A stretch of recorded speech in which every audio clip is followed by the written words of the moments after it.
Nanti dia deh. Masih sebentar. Iya.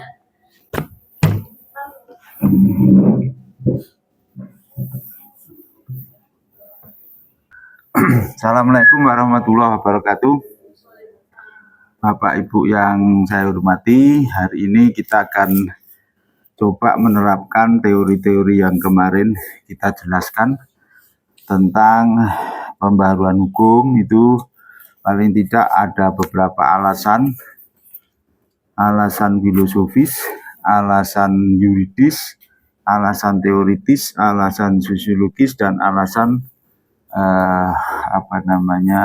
substantif. Nah, ini saya mengutip beberapa buku ya, karena kalau satu buku itu kurang lengkap. Ini saya kutipkan beberapa buku. Di sini menjelaskan bahwa perubahan terhadap Undang-Undang Dasar 1945 itu ada 6 ini. Yang pertama historis, yang kedua substantif, yang ketiga filosofis, yang keempat teoritis, yang kelima praktis, yang keenam yuridis. Ini Bapak Ibu. Jadi kenapa Undang-Undang Dasar 1945 itu dirubah? Ya, ini alasannya itu. Dan kemarin sudah saya jelaskan yang mulai dari yang keenam ini yuridisnya, kemudian yang kedua filosofisnya, yang ketiga teoritisnya. Nah, ini 3 hal ini sudah saya jelaskan. Kalau yang filosofis itu nanti ada ontologinya, kemudian ada epistemologinya, dan ada aksiologis. Nih, yang filosofis itu ada 3 unsur itu. Kalau yang teoritis ini Bapak Ibu, itu ada gap antara apa yang seharusnya dan kenyataannya di teoritis ini. Jadi teoritis itu ada gap antara sesungguhnya ya dengan apa yang seharusnya. Nah, di teori itu ada beberapa nanti para pakarnya. Nanti kita akan bahas satu-satu. Nah, substantif ini sebenarnya masuk ke filosofis.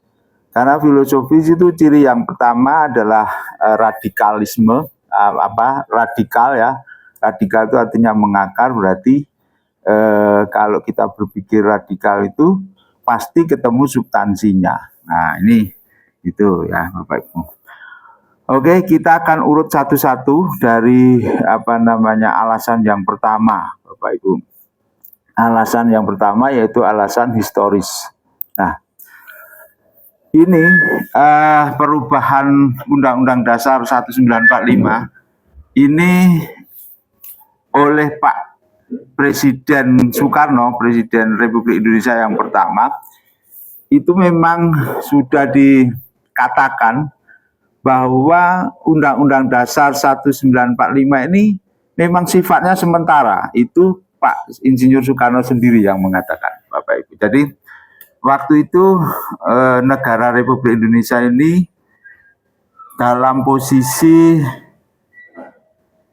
pertama kali didirikan itu tanpa melibatkan masyarakat atau perwakilan atau DPR atau Dewan Perwakilan Rakyat, sehingga yang menyusun konstitusi kita, yang menyusun Undang-Undang Dasar itu adalah para pakar di bidang tata negara. Nah, ini diakui sendiri oleh Pak Insinyur Soekarno ini. Nah, pada saat Presiden pertama itu berpidato di dalam rapat-rapat badan persiapan kemerdekaan Indonesia, dan pada saat rapat-rapat setelah dilantik, bahwa Pak Insinyur Soekarno itu selalu saja mengingatkan bahwa undang-undang ini dibuat oleh para pakar dalam waktu yang sesingkat-singkatnya, gitu ya. Nah, kemudian Pak Karno ini mengatakan nanti loh kalau sudah Indonesia ini banyak pakar, banyak ahli hukum tata negara, kemudian banyak para profesor, doktor, kemudian para ahli ya, itu nanti baru kita rembuk bersama dalam suasana yang tenang di dalam satu gedung. Kita akan rapat mengumpulkan para pakar itu di dalam satu majelis ya. Kalau sekarang namanya adalah Majelis Permusyawaratan Rakyat, yang di situ nanti memang tugasnya adalah membuat undang-undang supaya undang-undang dasarnya yang dibuat oleh para pakar itu nanti disempurnakan dalam sebuah permusyawaratan yang mewakili rakyat Indonesia. Nah ini Pak Karno jauh hari sudah mengatakan seperti itu, dan sudah mengatakan bahwa undang-undang yang kita pakai tahun 45 itu yang disahkan di oleh para pakar setelah kemerdekaan itu tanggal 19 Agustus itu sifatnya itu sementara karena dibuat sangat cepat sekali gitu. Nah, nanti kalau sudah banyak pakar, kata Pak Karno berulang-ulang, kita akan lengkapi. Nah, di dalam kesempatan yang lain, Pak Karno ini mengulangi lagi pidatonya tanggal 10 November 56 karena ini alasan historis ya, jadi kita harus lihat tahapan-tahapan gitu. Nah, tahun 56 tepatnya tanggal 10 November Pak Insinyur Soekarno ini sebagai Presiden Republik Indonesia itu menegaskan lagi bahwa undang-undang yang ada yang dipakai, Undang-Undang Dasar 1945 itu sementara. Nah, sebelum tahun 56 pernah dibuat namanya Undang-Undang Dasar Sementara. Jadi kita pernah menggunakan Undang-Undang Dasar Sementara ya, UUDS 1950 ya. Bahkan sudah menggunakan 3 ya, konstitusi ya sejak tahun 45 sampai 56 itu ya. Selain Undang Dasar Sementara atau UUDS ya, itu kita juga pernah menjadi negara federal Bapak Ibu, namanya Konstitusi RIS, Republik ya Indonesia Serikat. Jadi kita pernah menjadi negara serikat Bapak Ibu ya. Jangan dikira bahwa kita ini Indonesia itu seperti sekarang ini saja, tapi sudah berubah-ubah. Kita pernah punya konstitusi yang namanya RIS, kita sudah punya UUDS, kita punya Undang-Undang Dasar 1945. Nah, ketiganya itu tadi, itu sifatnya adalah sementara. Ya. Loh, mengapa sementara? Nah ini dijelaskan bahwa sifat sementara itu dikarenakan semua konstitusi tadi itu bukan hasil dari rapat resmi di dalam parlemen ya. Jadi bukan satu kesepakatan utuh di dalam satu parlemen yang mewakili ya rakyat Indonesia ya, yang sekarang dikenal dengan DPR atau Dewan Perwakilan Rakyat.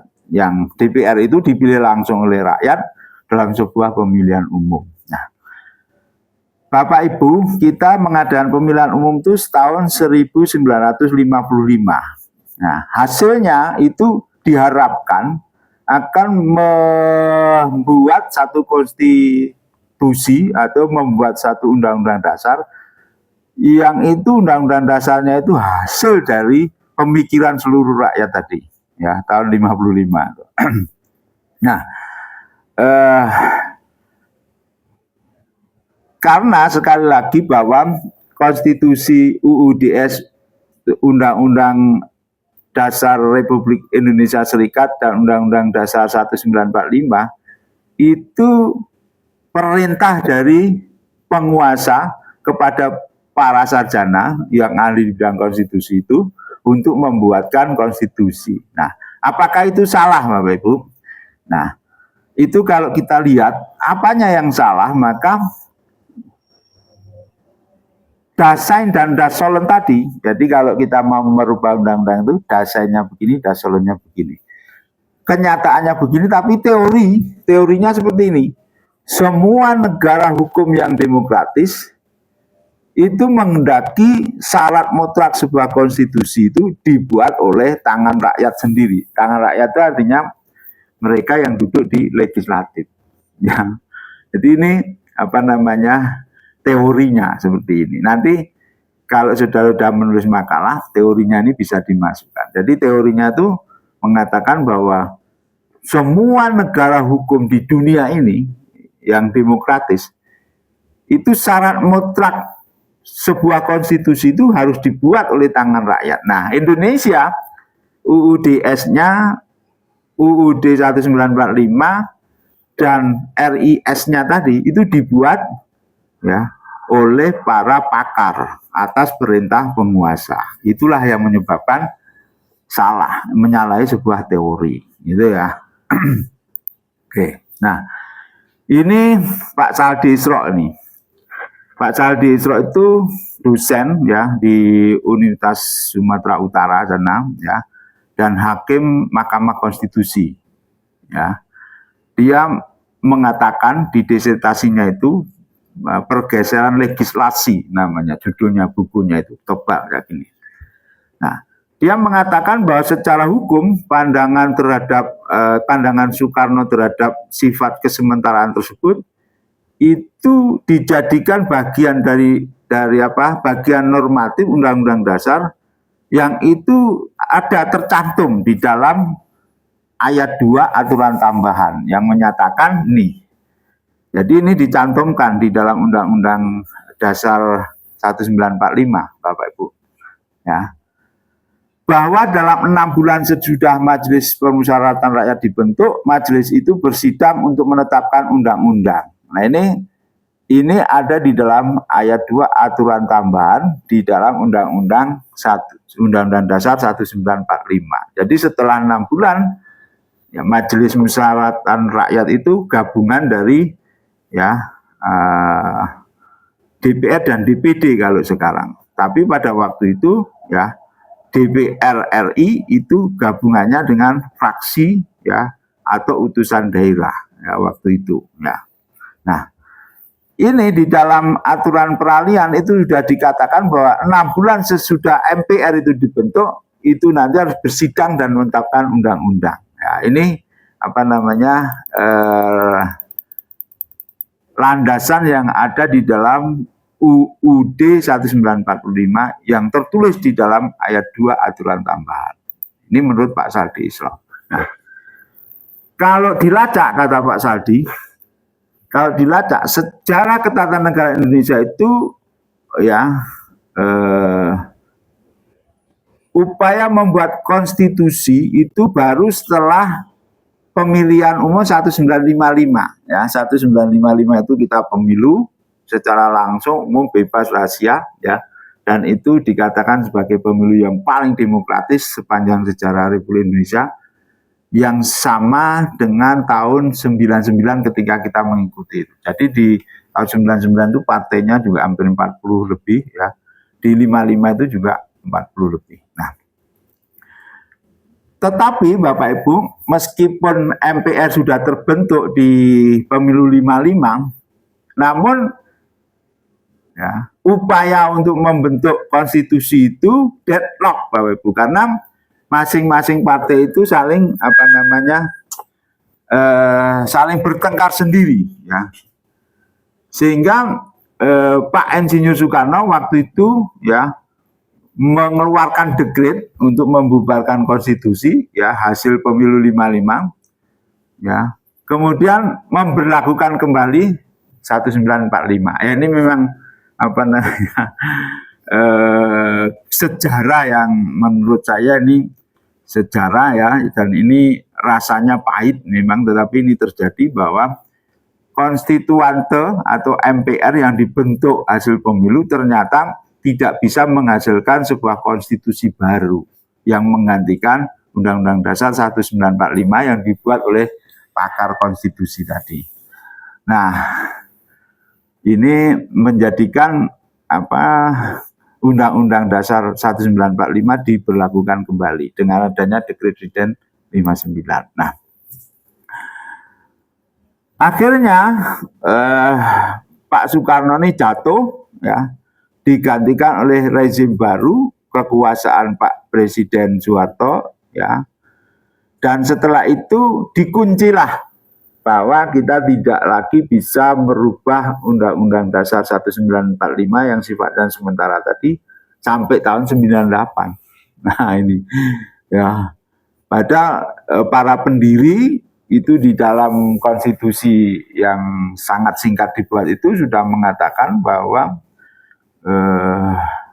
secara yuridis itu Undang-Undang Dasar 45 bisa dirubah, tetapi begitu Pak Jenderal Soeharto berkuasa, ya, tahun kekuasaannya itu tahun 71 ketika pemilu sampai tahun 98, ya, 97 pemilu, kemudian 98 terjadi reformasi, 99 pemilu lagi, ya.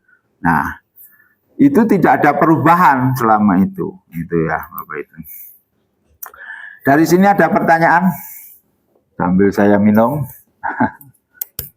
Ya, itu alasan historisnya Bapak Ibu, kenapa Undang-Undang Dasar kita dirubah. Saya minum dulu ya. Ada pertanyaan sampai sini, alasan historisnya. Pak Dwi ada pertanyaan? Nggak ada. Oke. Nah, kemudian sekarang yang kedua adalah alasan substantifnya. Kenapa Undang-Undang Dasar ini dirubah, ya, atau diperbarui, gitu ya. Dirubah itu artinya diperbarui. Nah, nanti di akhir nanti akan saya jelaskan secara filosofinya lebih konkret lagi. Tapi ini alasan-alasannya dulu ya, Bapak Ibu.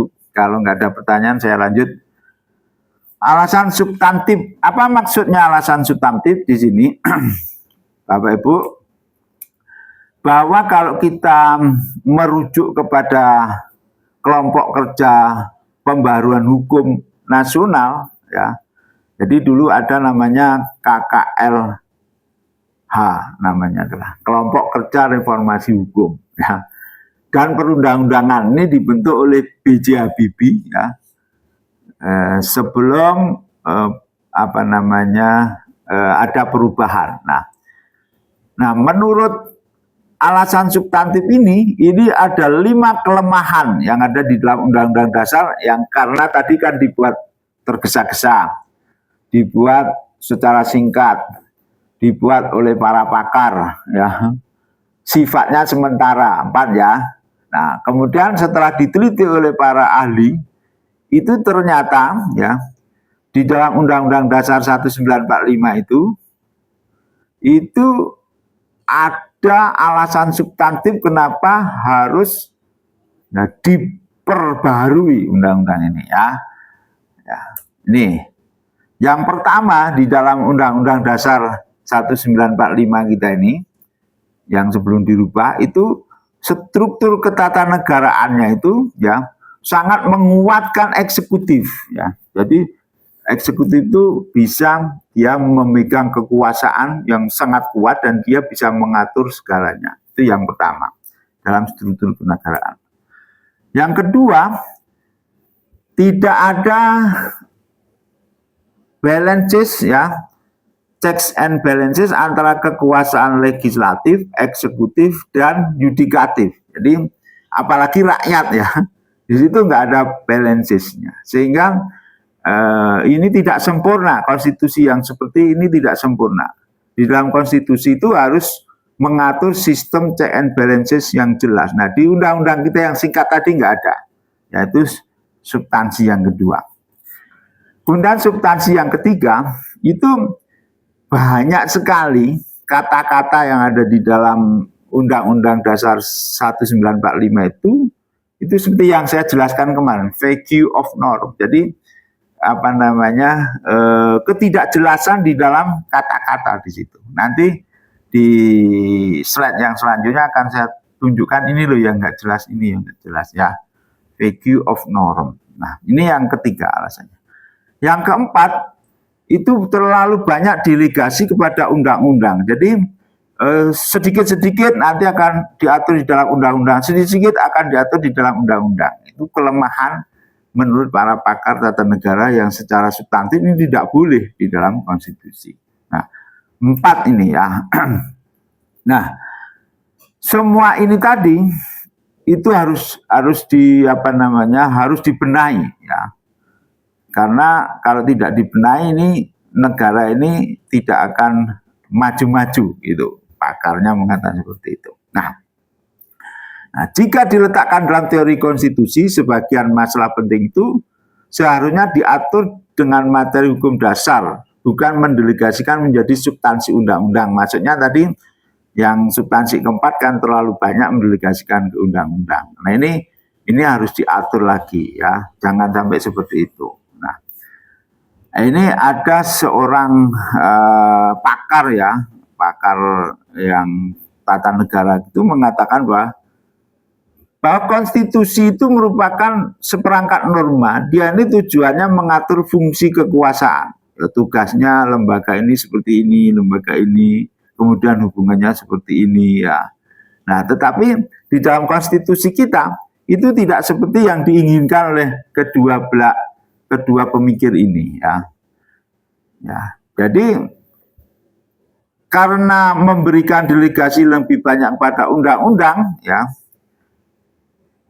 pakar orang dua tadi menyimpulkan bahwa itu namanya adalah mereduksi dirinya sendiri sebagai sebuah hukum dasar. Jadi itu sudah mereduksi seperti itu kata si pakar tata negara tadi. Nah, kemudian yang kelima, substansi yang kelima Bapak Ibu, substansi yang kelima itu adalah beberapa muatan di penjelasan Undang-Undang Dasar 1945 itu tidak konsisten dengan pasal-pasal di dalam undang-undang atau di dalam batang tubuh itu. Jadi tidak konsisten.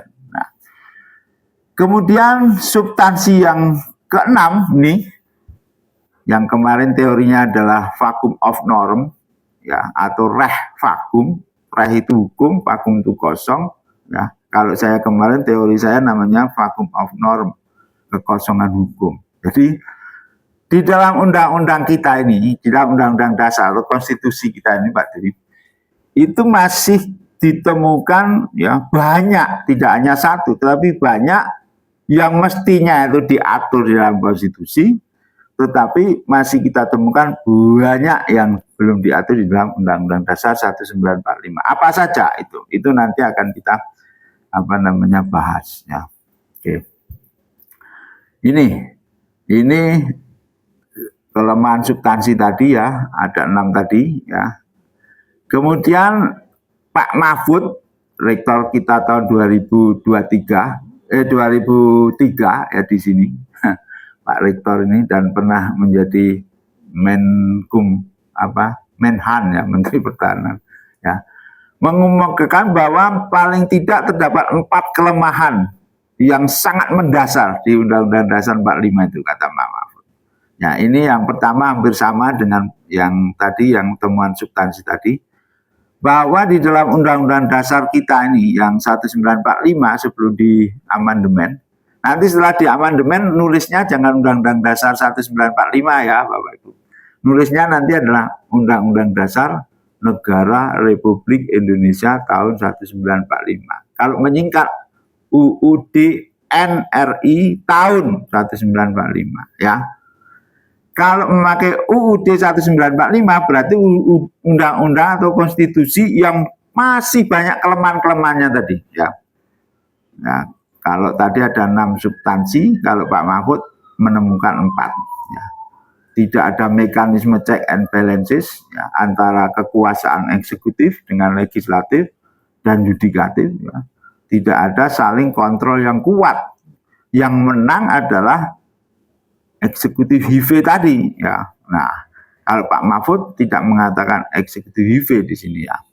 Nah, Pak Mahfud hanya mengatakan checks and balancesnya nggak ada mekanismenya di konstitusi kita ini yang 1945 ini, di Undang-Undang Dasar 1945. Yang kedua, nah ini terlalu banyak atribusi kewenangan kepada lembaga legislatif untuk membentuk undang-undang. Jadi eksekutif ya menyerahkan ya atau undang-undang dasar kita menyerahkan kewenangan ini kepada legislatif untuk membentuk berbagai macam undang-undang. Ya.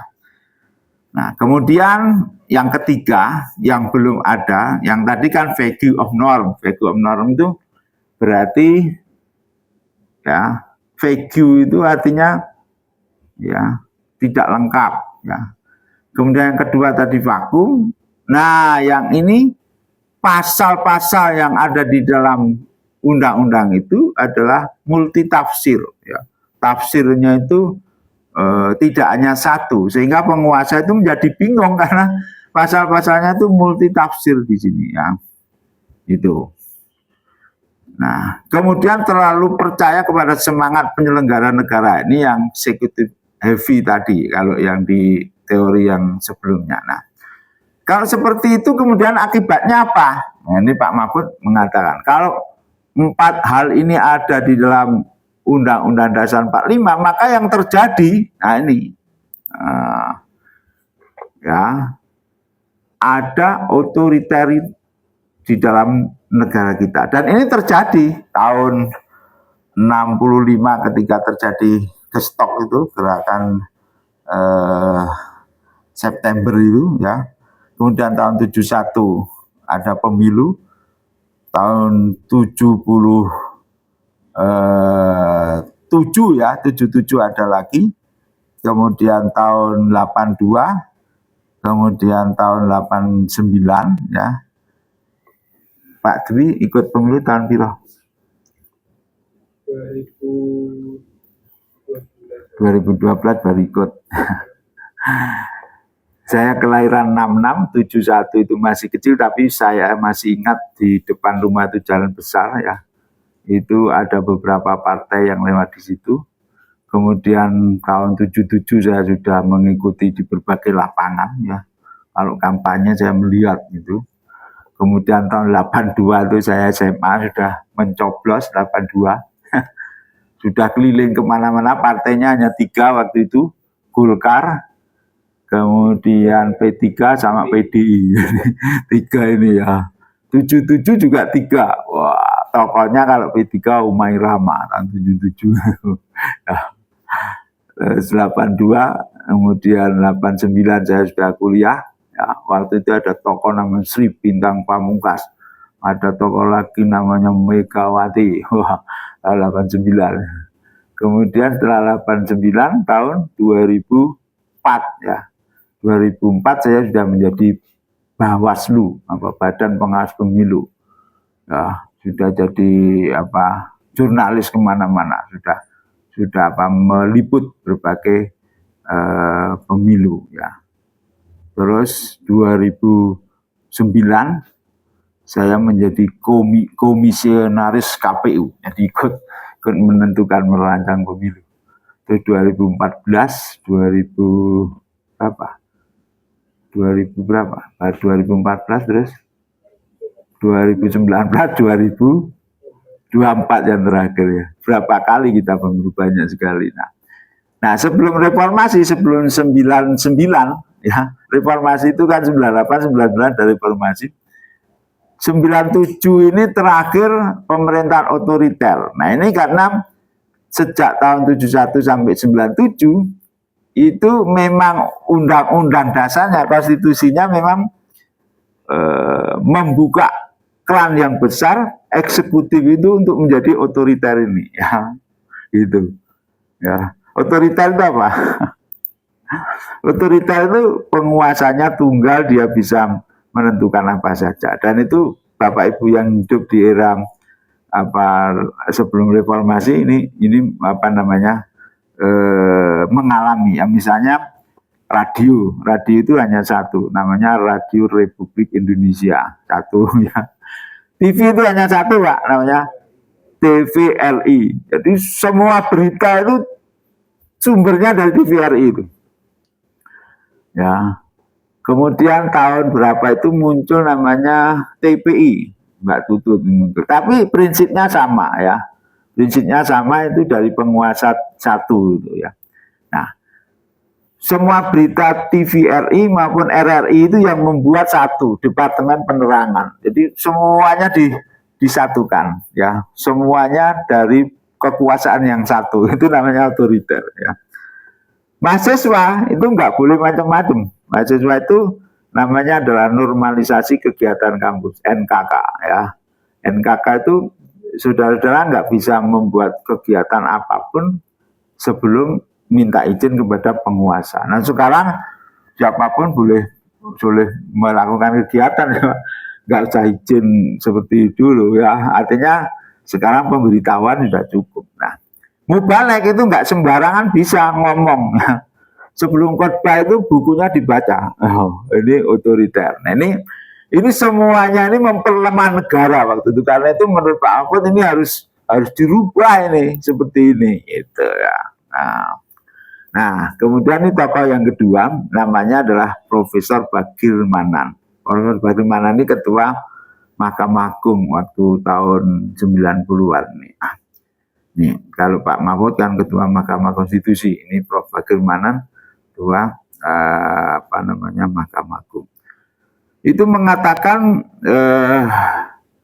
bahwa di dalam Undang-Undang Dasar 1945 ini mengatakan bahwa di situ itu loh banyak isu strategis yang dijabarkan dalam penjelasan dan bukan dalam batang tubuh. Nah ini keliru nih, mestinya itu masuk di dalam batang tubuh, katanya Pak Bagir Manan seperti itu.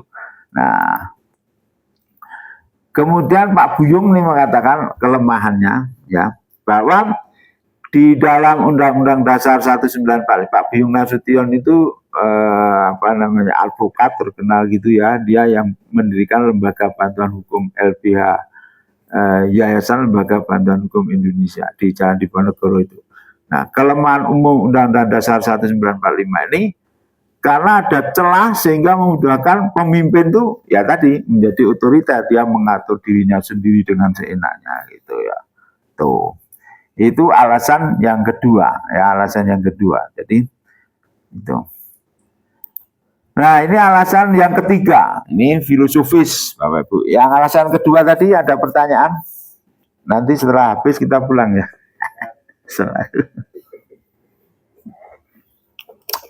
Sebenarnya saudara-saudara maju ya di situ. Nanti aja setelah ini selesai. Kalau masih ada waktu. Ya. Nah, ini alasan yang ketiga, ini alasan filosofis, Bapak Ibu. Alasan filosofis ini menurut Pak Bagir Manan ya, bahwa Undang-Undang Dasar 1945 ini harus diperbarui itu karena pertama ini itu ya, pertama bahwa Undang-Undang Dasar ini merupakan momen opnam dari berbagai kekuatan politik dan ekonomi yang dominan pada saat dirumuskannya Undang-Undang Dasar 1945. Nah, jadi itu merupakan apa ya? Sesuatu yang lemah di situ itu. Karena setelah kita menggunakannya Undang-Undang Dasar ini, di situ terdapat berbagai situasi perubahan ya yang cepat sekali di Republik ini, sehingga nggak bisa itu tetap dipertahankan, nggak bisa karena situasinya sudah berubah kita ini ya. Wis oke wong pinter, wis banyak sekali persoalan-persoalan yang berkembang gitu ya. Ini yang pertama, menurut Pak Bagir Manan. Jadi secara filosofis ini harus dirubah ini undang-undang ini, nah gitu. Ya. Kemudian yang kedua, menurut Pak Bagir Manan, Undang-Undang Dasar 45 itu disusun oleh manusia. Ya. Nah sesuai dengan kodratnya, ya, manusia itu pasti dia punya kesalahan, punya kelemahan, punya kesalahan, punya kekurangan. Itu secara kodrati. Sehingga Undang-Undang Dasar 1945 ini harus dirubah. Ini ya, ini alasannya Pak Bagir Manan ya. Sehingga menungso kok mosok rale dirubah gitu. Nah, tapi pada saat Pak Presiden Soeharto berkuasa, siapa yang mau merubah Undang-Undang Dasar ini ya dikatakan melawan negara gitu persoalannya waktu itu ya.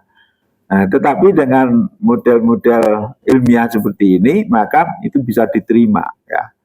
Bahwa Undang-Undang Dasar 1945 ini disusun oleh manusia dan manusia itu pasti punya kelemahan gitu ya.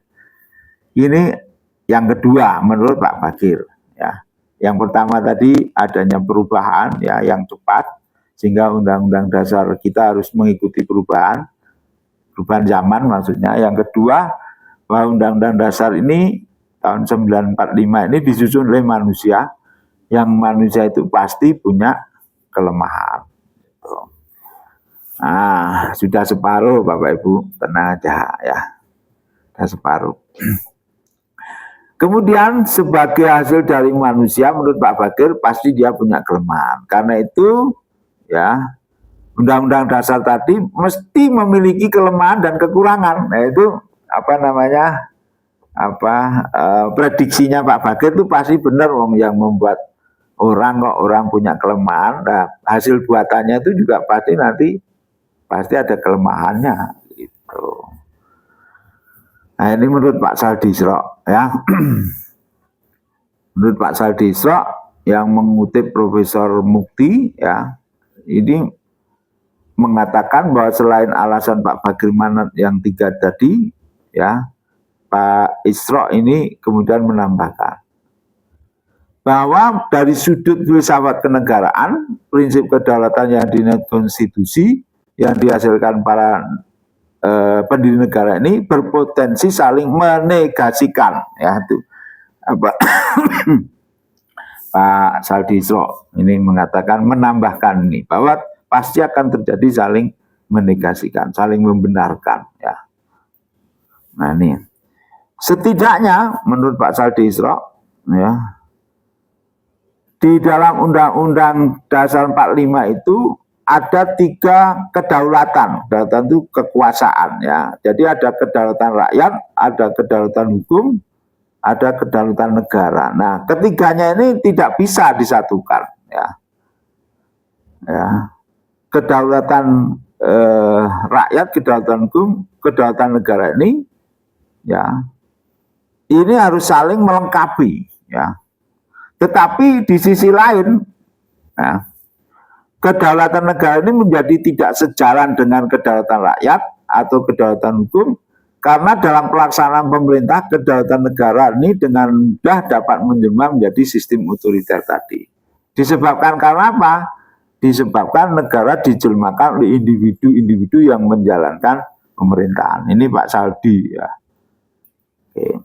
Nah, filsafat kenegaraan seperti ini itu bisa makin rumit dengan pencampur aduan antara paham kedaulatan rakyat dengan paham negara integralistik yang menjadi salah satu ide bernegara yang pernah ditawarkan oleh Dr. Supomo dalam sidang BPUPK ya. Kalau kita menyebut BPUPK jangan ditambah I ya, karena BPUPK itu terjemahan dari Dokuritsu Zumi Sosaki.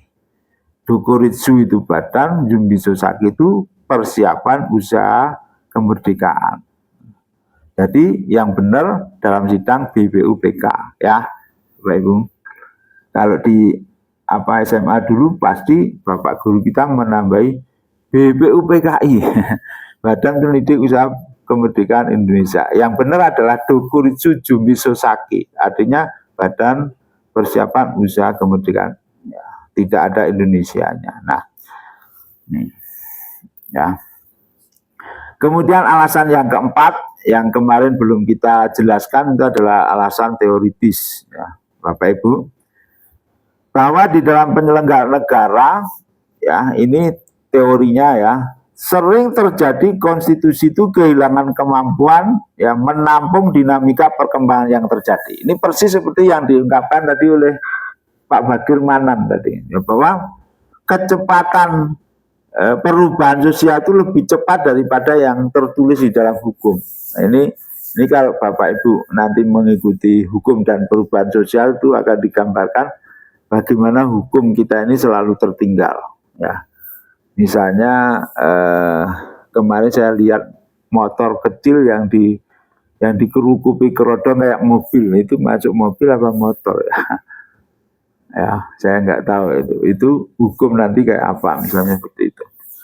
Kemudian yang AI yang kemarin saya omongkan itu, sekarang orang bikin film dengan cepat sekali menggunakan view, ya, 3, view 4, view 5 itu cepet banget yang membuat itu.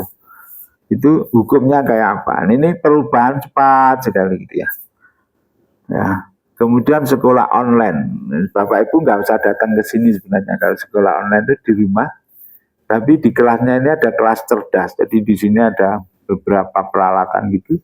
Saudara bisa dari rumah, dari mobil itu tinggal ngeklik password selesai. Ya, ini yang terjadi di sekolah online di beberapa perguruan tinggi ya. Dan itu ada izin-izin khususnya ya. Dan Uniska belum buka. Kalau buka saya kira itu kayak UT itu ya bisa 60.000. UT itu mahasiswanya 60.000. Kita 8.000 atau berapa ya sekarang? 8.000. Ya, rektornya 1, mahasiswanya 8.000. 60.000 banyak-banyak. UT. Dan itu negeri. Dan bayarnya murah hanya 1.300.000 sama 700. Jadi Bapak Ibu kalau punya anak fakultas hukum kuliah di UT murah hanya 1.700.000 satu semester negeri itu. Kuliahnya di mana nggak pernah kuliah karena online ya gitu.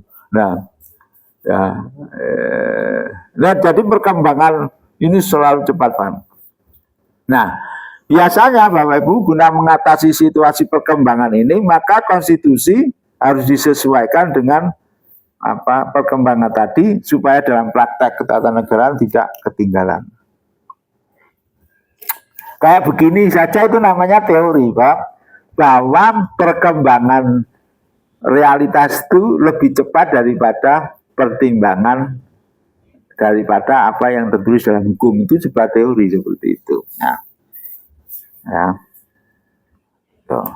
Nah, kemudian ini ada tokoh ya, yang ini juga berteori seperti ini teorinya, namanya Karl Lowenstein ya. Dia mengemukakan bahwa terhadap konstitusi itu menjadi sesuatu yang esensial untuk menjawab realitas perubahan yang terjadi dalam penyelenggaraan negara. Jadi esensi itu hal yang penting Bapak Ibu. Di konstitusi itu yang paling penting dia tuh harus bisa menjawab perubahan zaman tadi loh di dalam ketatanegaraan. Kalau konstitusinya tadi tidak bisa menjawab perkembangan zaman yang cepat, ya itu namanya bukan konstitusi itu. Ya, jadi sesuatu yang penting yang harus ada di dalam sesuatu itu namanya esensi, gitu ya. Itu Pak, yang kemarin saya jelaskan. Nah, dengan alasan untuk menyesuaikan dan perkembangan dan perubahan tadi, maka kemudian harus ada pembaharuan hukum. Nah itu tadi menjadi alasan yang saudara-saudara saya tugaskan. Coba alasan filosofinya apa? Ya. Alasan konstitusinya apa? Gitu ya. Nah, ini habis ini batu ini. Rungu para aku mah. Berarti karena habis ya enggak usah pakai ini. Tapi saya harus bengok-bengok ya.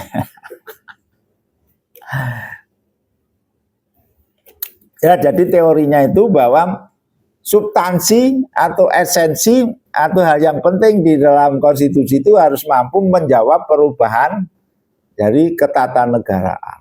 Itu menurut Lowenstein ini. Ya. Tuh, nah, untuk menjawab itu harus ada namanya ya kalau di bahasa Inggris kan amendement ya. Tapi bisa juga disebut sebagai pembaharuan atau reformasi. Reformasi itu kembali, format itu memformat kembali. Jadi reformasi itu memformat lagi aturan itu. Namanya reformasi. Ya gitu. Itu. Jadi ada alasan merubah, alasan mereformasi, ya, alasan mengamandemen karena memang ya itu tadi teorinya, ya teorinya Pak siapa tadi? Lowenstein dan yang satu tadi teorinya dari Pak Bagirmanan ya, dua bisa digunakan ya. Jadi harus ada perubahan karena masyarakat itu cepat sekali berubah gitu. Nah, jika perubahan tak bisa dilakukan, maka konstitusi akan kehilangan nilai normatifnya karena yang diatur tadi berbeda dengan prakteknya. Inilah yang disebut dengan problem teoritis Bapak Ibu. Nah, ini yang saya katakan nanti kalau saudara menulis makalah itu harus menjelaskan problem teoritisnya itu ini. Jadi teorinya seperti ini, tapi kenyataannya seperti ini. Jadi sebelum undang-undang dirubah, orang-orang pakar-pakar itu selalu ngomong, sudahlah ini konstitusimu itu ketinggalan zaman 1945 itu. Harus diadakan pembaruan. Ini loh teorinya. Bahwa teorinya itu yang namanya konstitusi itu esensinya harus merubah, harus sesuaikan dengan kondisi zaman. Nah, ini gitu. Oh, no. Nanti kalau saudara-saudara mau merubah misalnya undang-undang juga bisa nih teori ini dipakai gitu ya. Nah, ini. Siapa lagi yang mengatakan seperti itu? Francois ini ya. Francois Venter. Jadi dia menyatakan bahwa perubahan konstitusi tidak lepas dari konsep konstitusi sendiri yang sifatnya dinamis. Jadi yang namanya konstitusi itu sangat dinamis, perubahannya sangat cepat sekali. Nah, ini teorinya Pak Francois ini bisa dipakai juga ya. Jadi Pak Bagir Manan bahwa konstitusi itu harus sesuai dengan zaman, zamannya berubah. Kemudian Pak Francois Venter ini juga mengatakan bahwa konstitusi itu harus dinamis, jangan itu terus yang dipakai. Ini sudah ada 3 teori ya. Pak Bagir, Pak Francois Venter tadi, sama Pak Lowenstein tadi ya, 3. Oke. Nah, ini teori yang kedua. Teori yang kedua ini mengatakan kalau konstitusi itu tidak dirubah ya, konstitusi itu ya tidak bisa beradaptasi dengan realitas atau kenyataan. Nah, padahal sebuah konstitusi itu harus bisa diadaptasikan dengan realitas yang terus berubah. Ini pendapatnya Pak Romano. Ya, Alfi. Mari kita maju ya Pak Mufi. Nganggo teori-teori ini ya lah. Teorinya ada 3 ini sudah. Ada 3 teori di dalam merubah Undang-Undang Dasar 1945. Ya. Ini sudah 3 maksud saya ya. Nanti ada berapa ini? Minta berapa ini? Nah, ini teori Pak Romano, teori Pak Bagir Manan itu nanti bisa dipakai untuk tesis saudara atau disertasi saudara. Nanti kalau mau mengubah apa saja pakai teorinya ini bisa. Ya. Kemudian teori yang ketiga, tidak ada konstitusi itu yang sifatnya final, lengkap. Final itu sempurna, ya lengkap, sempurna ya, nggak ada. Karena itu Jumat kemarin saya berdiskusi di acara Asosiasi Pengajar Hukum Tata Negara. Ya. Saya pengurus di Asosiasi Pengajar Hukum Tata Negara ya di Jawa Timur itu berdiskusi. Kita kemarin sepakat mau mengamandemen, mau merubah yang kelima. Jadi nanti setelah 4 ini kita akan maju dan kita sudah punya konsep perubahan yang kelima. Jadi siap-siap saudara, nanti sebentar lagi ini akan ada perubahan yang kelima ya. Kita sudah sepakat bahwa konsepnya sudah jadi ya. Perubahan yang kelima, banyak yang dirubah nanti ya.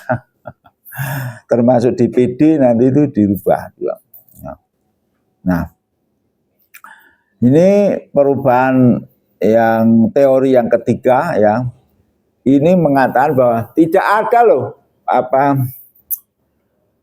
konstitusi itu yang sempurna mutlak, itu enggak ada. Jadi pasti ada kekurangannya gitu.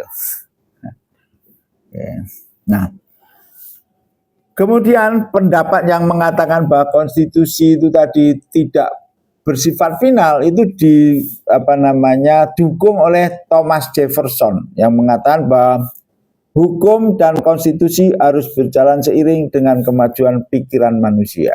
Menurut saudara, menurut Pak Dwi dulu masih SD dulu takut-takut ya mau merubah konstitusi.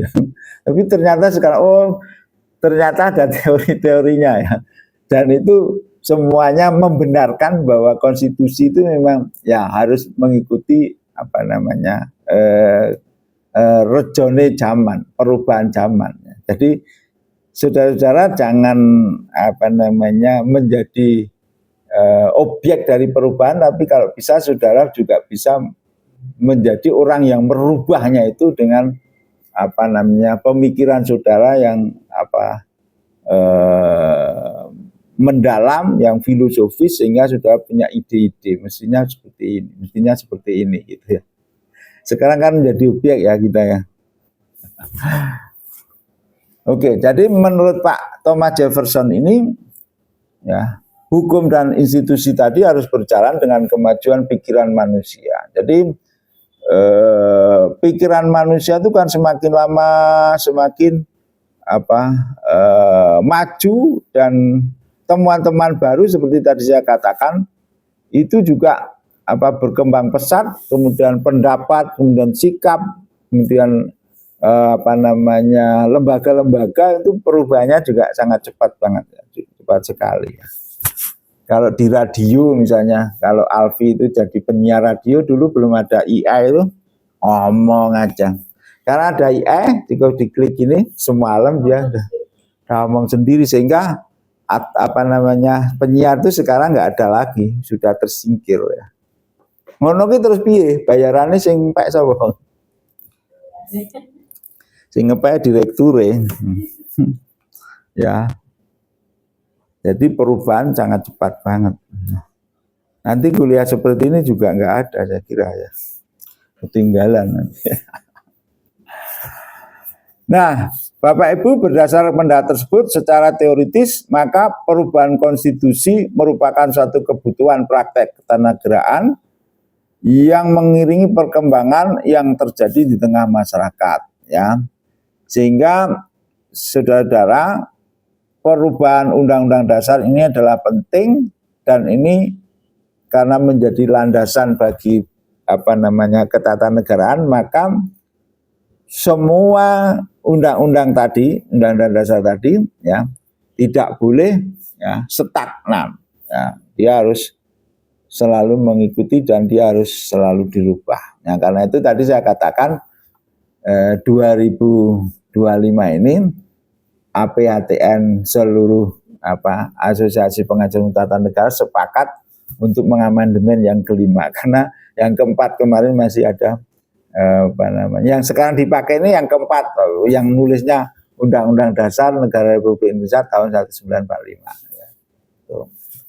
Nah, dalam menjawab kebutuhan penyelenggaraan negara, perubahan terhadap Undang-Undang Dasar itu ya sebagai dinamika ketatanegaraan Indonesia setelah Pak Presiden Soeharto berhenti menjadi presiden, ini menjadi sebuah hal yang wajib yang harus dirubah. Itu ya. Nah, itu teoritisnya. Jadi tadi sudah historis, substansi, teoritis ya, sudah 3 loh ya. Yang itu harus ada di dalam. Nanti tugas saudara adalah merangkum itu di pendahuluan. Judulnya Pembaharuan Konstitusi Indonesia 1945, pendahuluan, alasan historis. Wah, nanti sampai sendiri yang bukan. Bahkan Alfi palingnya pakai AI nanti.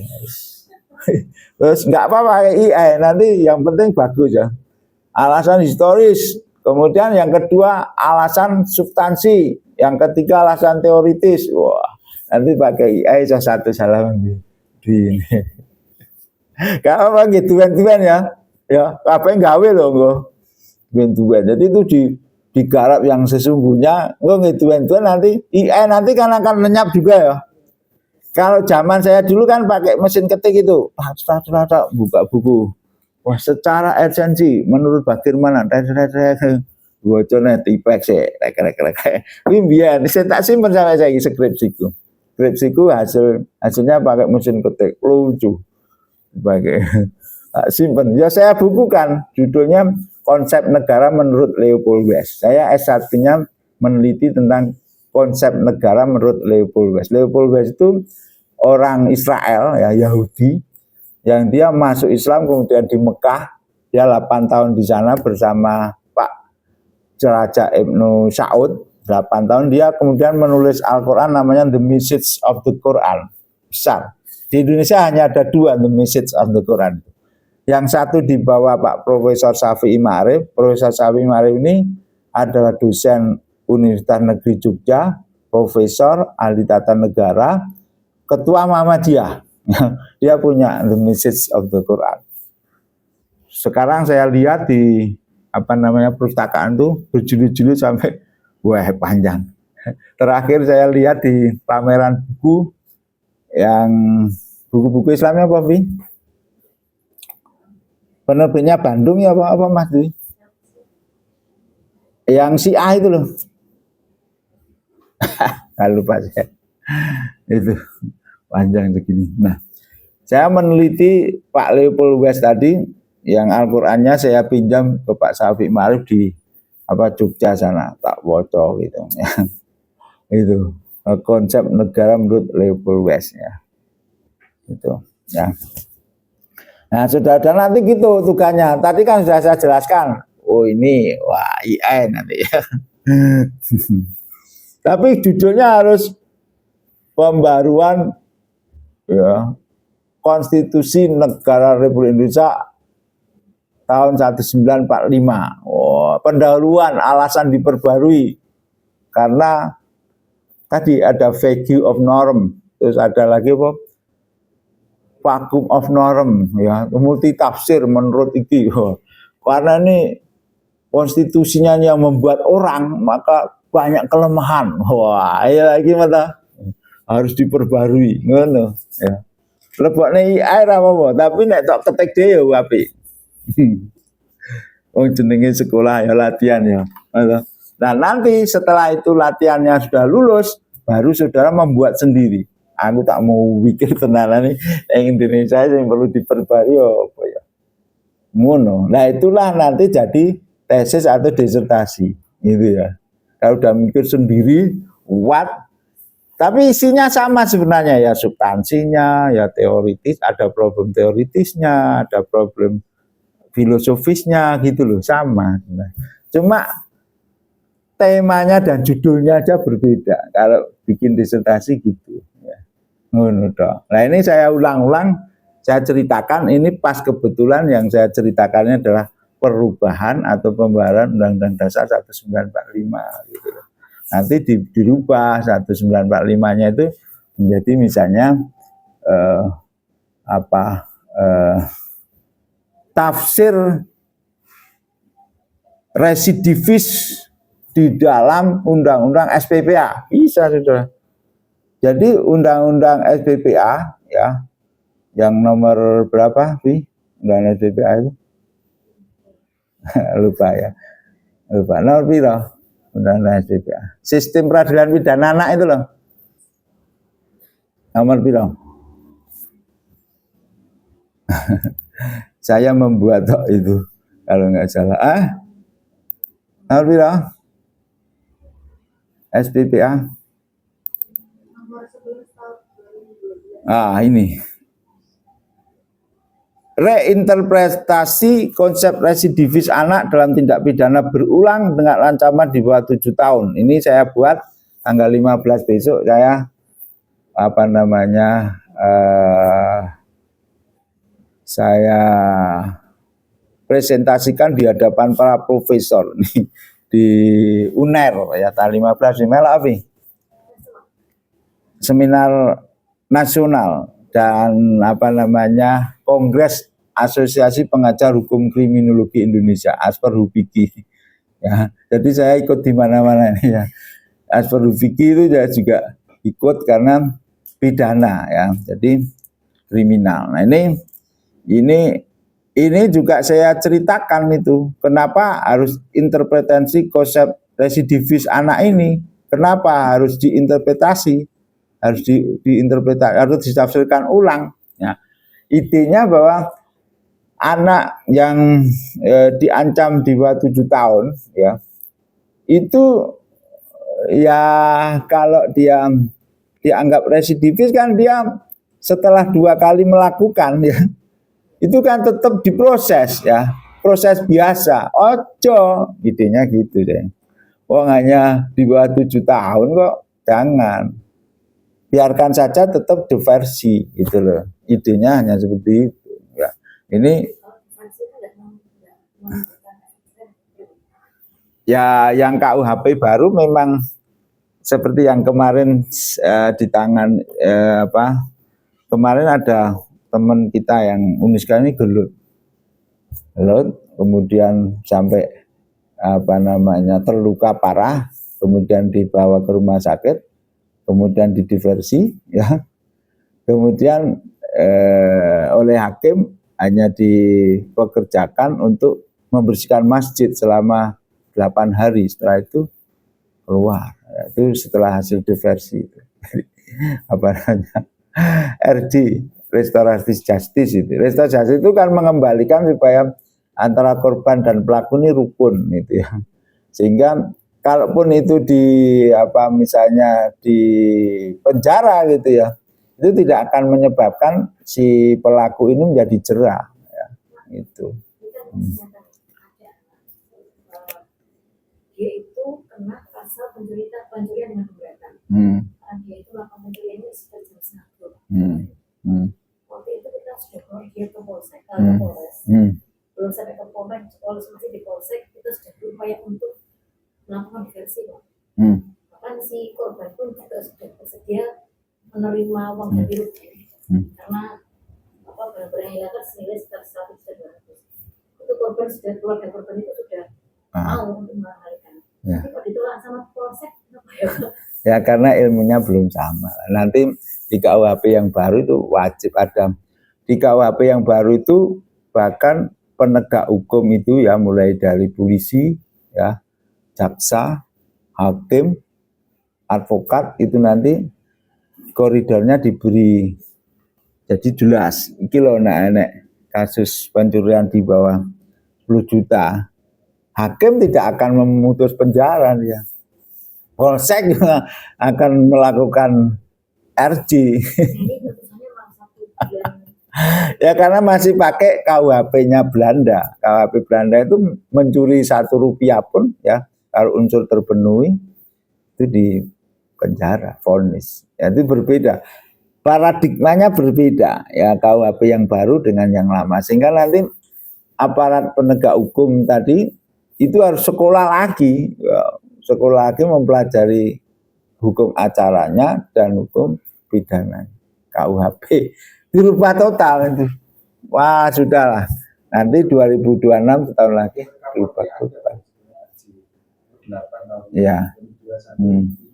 Ya. Ya, mestinya pakai itu. Ya tadi saya mengatakan guru memahami. Karena itu ada sosialisasinya. Terus makanya kita itu sudah berusaha untuk diversi. Nafas pun juga sudah kita. Tapi kok yang ngomongin itu. Iya. Maksud saya, setelah dari polsek kan dibawa ke Polres, di BAP. Di situ pun juga sama. Sampai ke kejaksaan loh. Kenapa ini kok juga tidak muncul RJ gitu loh.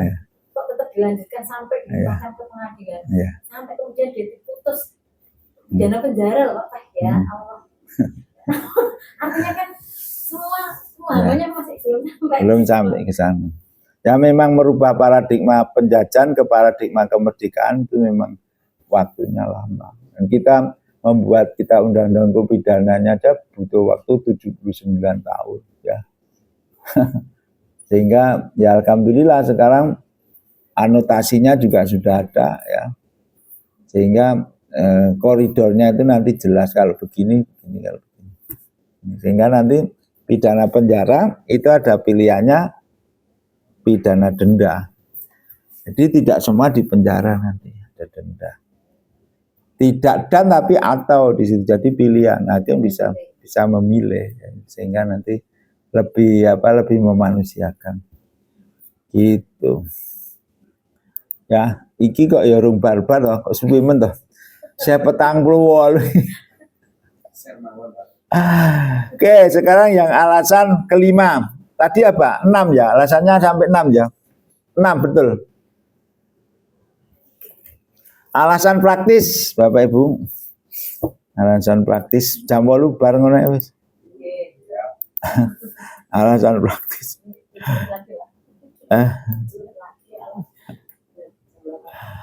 Aduh. Ini apa yang historis?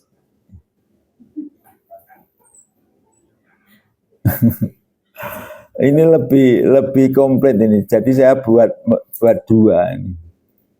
Mungkin tiga. Dua nih. Ya. Ini lebih komplit dan lebih singkat nih. Ya. Alasan teoritis tadi sudah. Alasan Edison sudah urgensi. Nah, alasan praktis nih. Oke. Biar cepat pakai ini aja. Nah. Alasan kelima adalah alasan praktis. Bapak Ibu. Cilik tapi.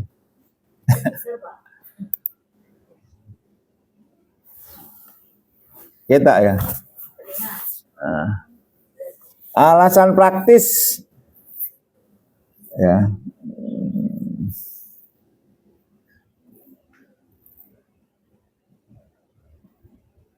Jadi kenapa undang-undang itu dirubah? Lalu dulu itu ya pernah dirubah. Contohnya apa? Lah itu waktu perubahan Komite Nasional Indonesia Pusat sebelum merdeka dulu kan nggak ada DPR ya Mas ya. Namanya adalah KNIP itu, Komite Nasional Indonesia Pusat. Nah, KNIP bukan KNPI tapi KNIP. Ini sama wakil presiden ini dirubah. Kalau begitu karena kita belum ada pemilu, tahun 46 itu belum pemilu. Jadi 45 merdeka, 46, 47, 48, 49 sampai tahun 55 itu enggak ada parlemen kita itu. Sehingga parlemennya itu KNIP ini. Nah, KNIP ini dijadikan parlemen berdasarkan ini maklumat wakil presiden nomor 10 16 Oktober 45 ini. Jadi setelah merdeka urung enek pemilu, iki didadekne parlemen. Ya, gitu.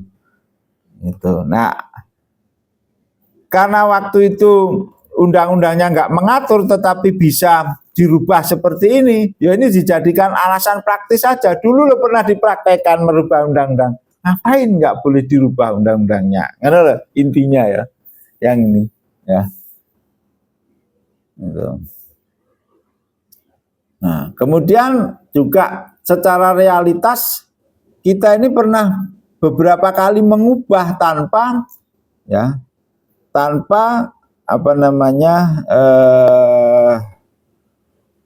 melalui DPRD, melalui DPR RI maksud saya. Nah ini misalnya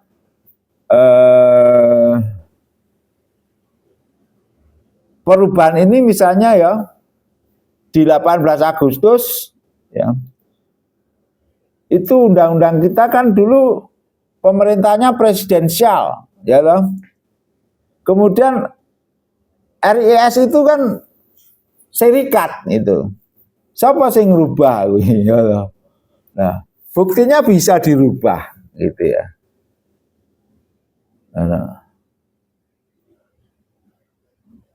Jadi intinya bahwa ketatanegaraan kita ini berkali-kali sudah dirubah prakteknya ya. Berkali-kali tidak hanya sekali ya, berkali-kali.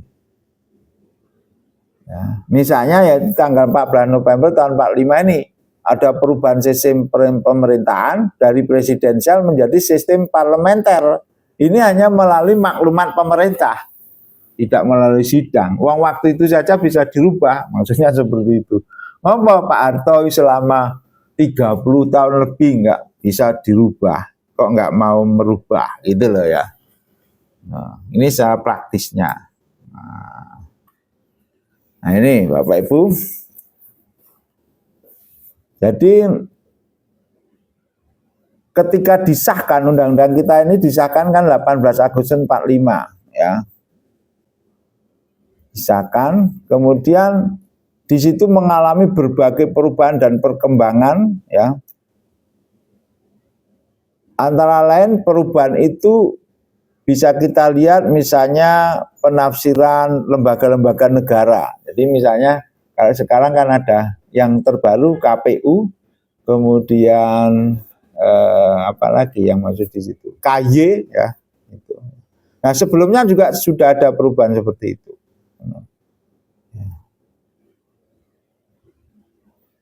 Nah, artinya apa? Dalam sebuah teori tadi kan dikatakan, artinya bahwa kecepatan perubahan sosial itu secara dinamis itu terus berubah, sehingga menimbulkan ya persoalan kalau konstitusinya tidak dirubah itu ketinggalan gitu loh, intinya ngono ya. Sehingga Undang-Undang Dasar 45 itu juga waktu itu terus dirubah. Gitu. Apa saja? Misalnya tadi yang value of norm tadi ya. Value of norm tadi kan maknanya tidak jelas. Kemudian itu dijelaskan bahwa utusan golongan itu ya termasuk misalnya di dalam MPR yang tahun 45 itu ya. Itu di situ kan ada utusan golongan tadi ya yang nggak usah dipilih waktu itu, Bapak. Jadi misalnya Jawa Timur itu kalau ada ulama gitu ya, itu dijadikan utusan golongan. Kalau sekarang namanya DPD. DPD itu kalau di Amerika namanya Senat ya. Ya gitu. Kemudian penafsiran tentang luas wilayah termasuk ZEE, jadi zona ekonomi eksklusif gitu.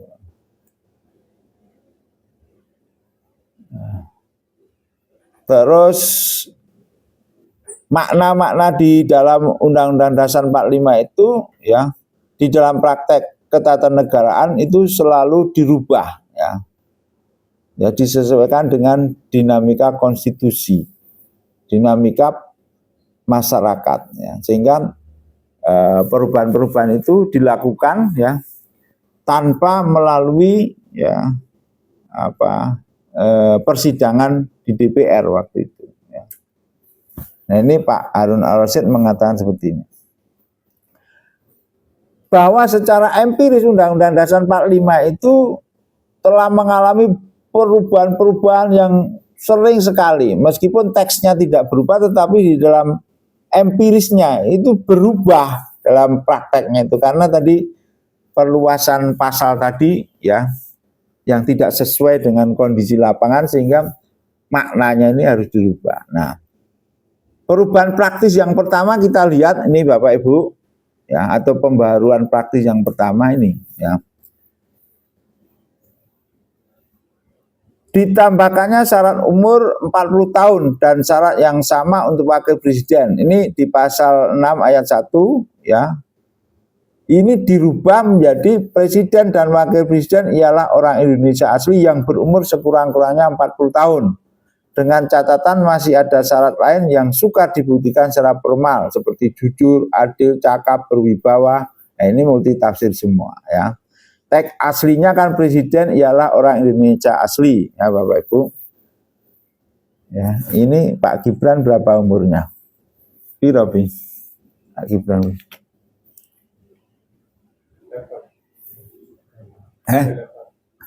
Burung 40. Nah, pasal 6 ayat 1 itu dulu ada presiden ialah orang Indonesia asli ya. Teks aslinya.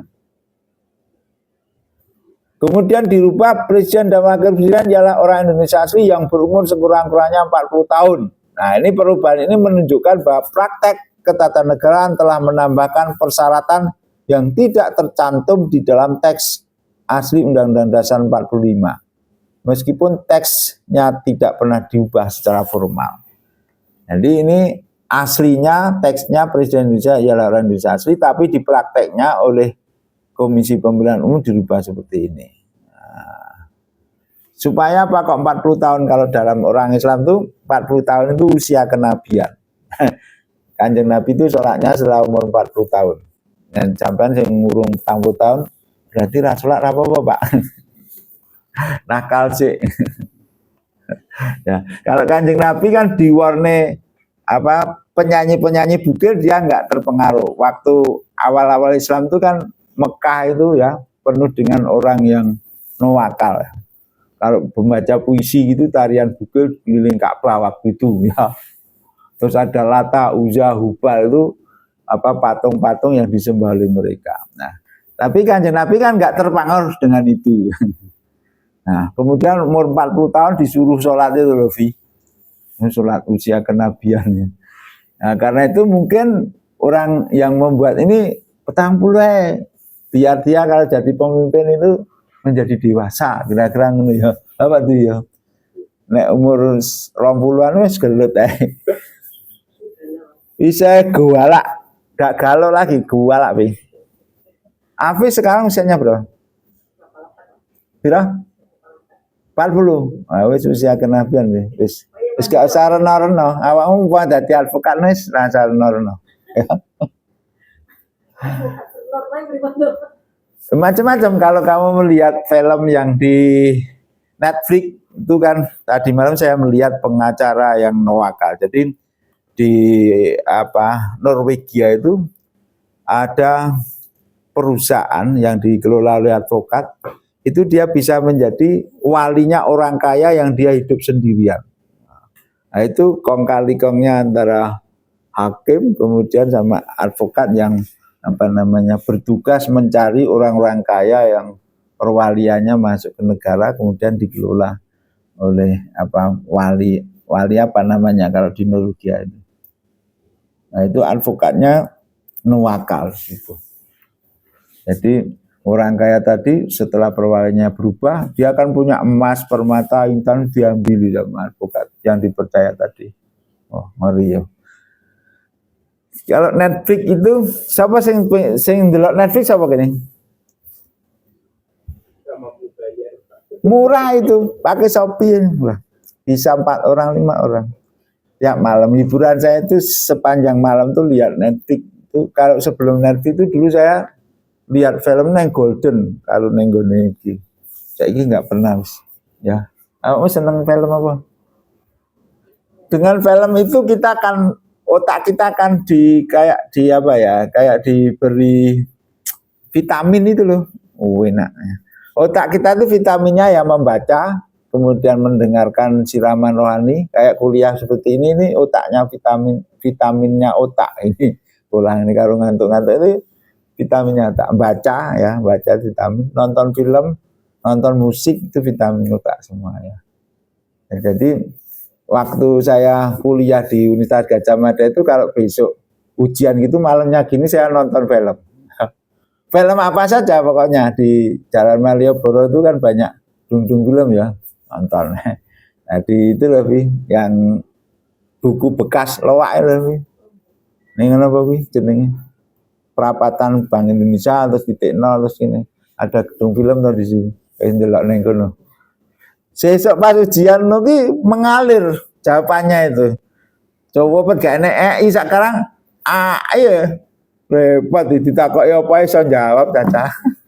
Biar ra iso. Tapi itu bener-bener otaknya itu kosong ya.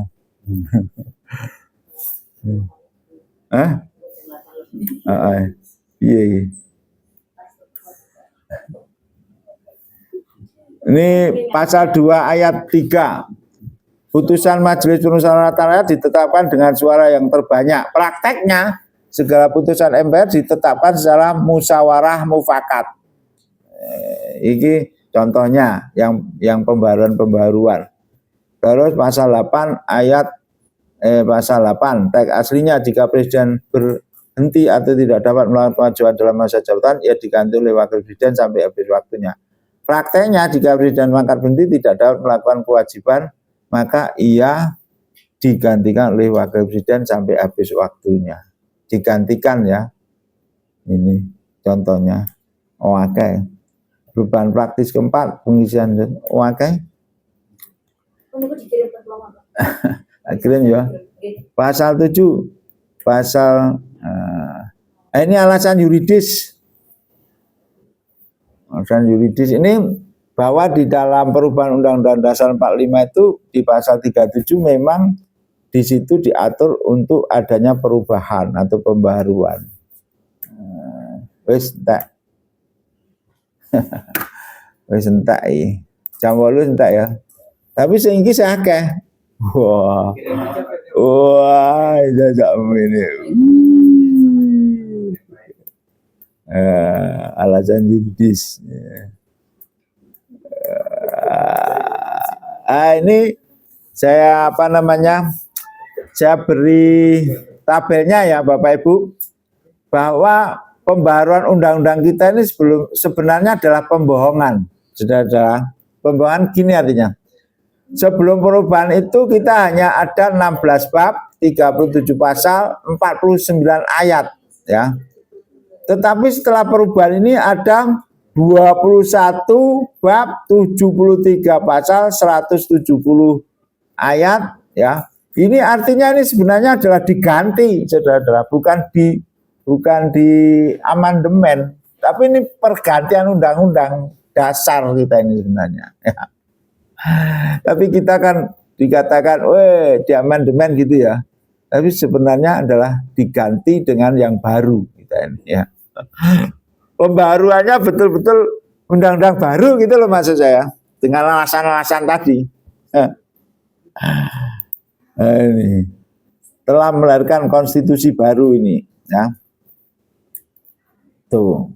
Nah, lah ngapa kok namanya sama? Ini karena ya untuk penyelamatan politik gitu ya. Wes entek. Oke ya, gitu ya.